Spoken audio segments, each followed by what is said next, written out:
I learned the hard way that not going after what it is that you want is costly, more costly than actually going after what it is that you want. See, women are conditioned, not just women, but for the purposes of my conversation, we're talking about women, but women are very deeply conditioned into doing what we're supposed to do, settling. We're so afraid of failure, and we're so afraid of making the wrong move or making a mistake that far too often what ends up happening to so many of us is that we sort of go after it just a little bit. When I think about when I first started my business and I was running TW Fitness, it was a big deal to kind of take that leap of faith. I was not yet 30 years old, and I had a great job in the corporate world. I had, worked several places, government and airlines and oil and gas, and, was really working my way up in the industry, and had lots of opportunity for growth, had pension benefits, all the things that, are ideal that we're supposed to be chasing. But I was miserable. And I leapt, into the career that I really wanted. I've been building fitness, and it was really important to me. But here's the thing. The thing was, it wasn't really about fitness. I was having this conversation with someone one day, and I said to them, because they wanted to know how I changed my life. Because what many people don't know about me is that my journey started with eating disorders and body dysmorphia and body image. And I remember, coming off of this really bad bout, and I was, I guess, 23, 24 at the time. And I ended up, in this place where I got on the scale after a really bad bout of kind of, starvation and binge. And when I got on the scale, it had just rebounded. It was the most weight I'd ever seen, in a short amount of time. And normally when that would happen, I would go into this like really deep place of self-loathing and self-hate and, oh my God, I've got to do something. And then I would go back into another restrictive cycle. This time that didn't happen. I stood on the scale, and it was like this just epiphany that if I don't change my life, I'm going to die. Like, this is dramatic, but it was actually felt this way. I mean, you have to think about my age at the time. I mean, I've been suffering from eating disorders for 10 years, binge drinking, partying, it was reckless. And here I was, this incredible opportunity. I was working this amazing job that I had just been offered, fresh out of school. And none of my achievements mattered. I used to not want to go to work because of how I looked and how I felt. And I was afraid that I was going to look fat and all this stuff. And, no matter how well I did at something, all I could ever see was my body and my weight and my failures and what I perceived as failures in that way. That I wasn't some ideal image that society said that I should be, even though, in reality, if I look back at those photos, that's a story for another day. But, when I was doing this work, I started to realize that I was standing on the scale that morning, and I knew that I no longer wanted to be, where I was. So all this stuff was just here, and I started to think, I need to change my life. And I did. I just started shifting. I started thinking differently. I, applied all this stuff, and I really did make a massive shift in my life. So here I was wanting, having this big realization. So what ended up happening was I, started to eat well. I learned all about food. I learned all about exercise. I learned out about all these things. And I was like, wow, this is sort of the fucking magic pill, right? That no one tells you about, that it's not in a diet pill, or it's not in starvation, or it's not in any of these things. It's in truly, doing the things that are going to help you and that you're able to take care of yourself. And so that was really where it started for me and what I wanted to teach. I just had no idea how to do it. So I was chatting with someone one day about, my health journey, because I, was in incredible shape. And 6 to 12 months after I started this journey, I was in incredible shape, and people were asking me how I did it and what I did, and people wanted my help. And I found myself in the fitness industry because I didn't know that there was a whole lot of other things that this formula really applies to as well, right? It can apply to our money, to our relationships, to pretty much anything.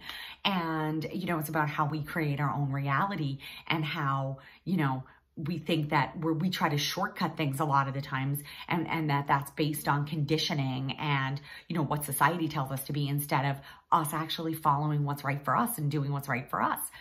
So when I leapt full-time into the fitness industry, this was me chasing the dream.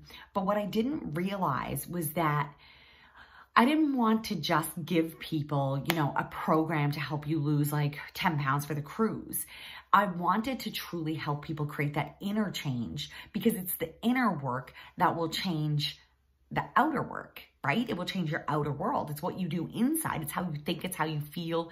It's, you know, your habits, your rituals, all of this stuff that's going to create that change that you want to have in your life.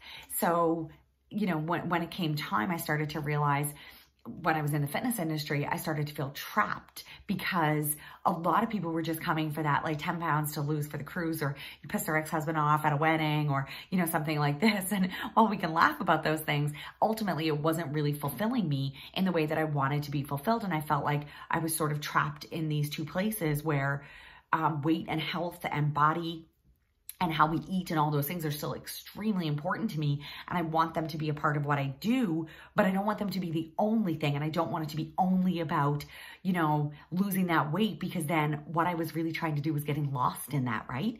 And when I started to realize, when I started the next phase of my own journey, which wasn't about weight, but was about true empowerment, it was about how could I, you know, get to that next level. And what I started to realize is that I'd started to settle, right? I just got into the industry. I took this big leap of faith, and then fear, you know, froze me into doing different things that I really wanted to do. And, you know, I wanted to teach workshops. I wanted to do retreats. I really wanted to do that deep inner work with people, and not just, you know, give you a meal plan and give you a workout and say, okay, let's see how much weight you can lose.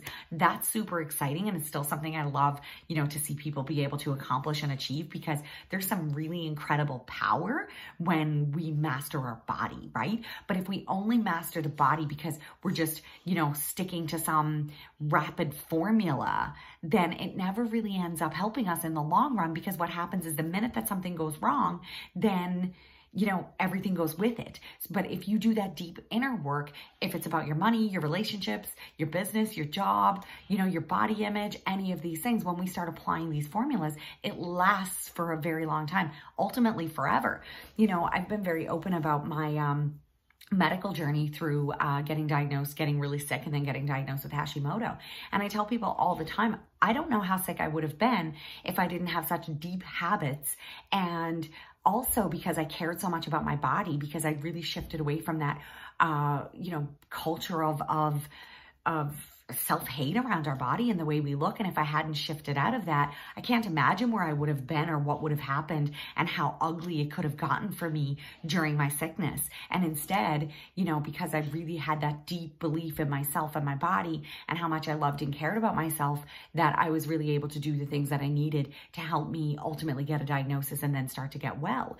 But it was the rituals and the habits and the patterns that I created, you know, nearly 20 years ago that are still with me today, because that's what happens with the inner work. Whereas I watch so many people on and off, on and off, on and off, on and off, on and off. Why? Because many people are just dealing with the surface problem and not the actual roots of the problem. And so until we really start to chase what's really in our heart, and that's what happened for me when I made the shift away from just TW Fitness, being just about fitness. I mean, you know, if you come on one of my retreats, you see that we have, you know, really healthy food. When I do international retreats, we always have a 3 to 5 day hike. We have fitness and yoga and boot camps and, you know, all kinds of things that are still very much based in body work, because we have to master our body. You know, our body is the seat of our soul. It's how we experience this incredible life that we have. In order for us to truly live our greatness, we have to also take care of our body. It's really important.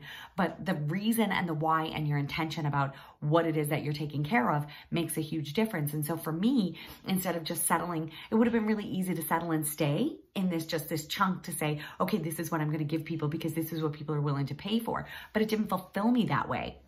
And it became my responsibility to keep chasing the thing that I actually desired, which was, you know, to help people get inside of that inner, that deep, you know, that stuff that shifts at our core, that piece that really changes who we really are and how we're able to show up in our world. So that is why it's so important for us to chase what it is that we truly desire and to never, ever settle.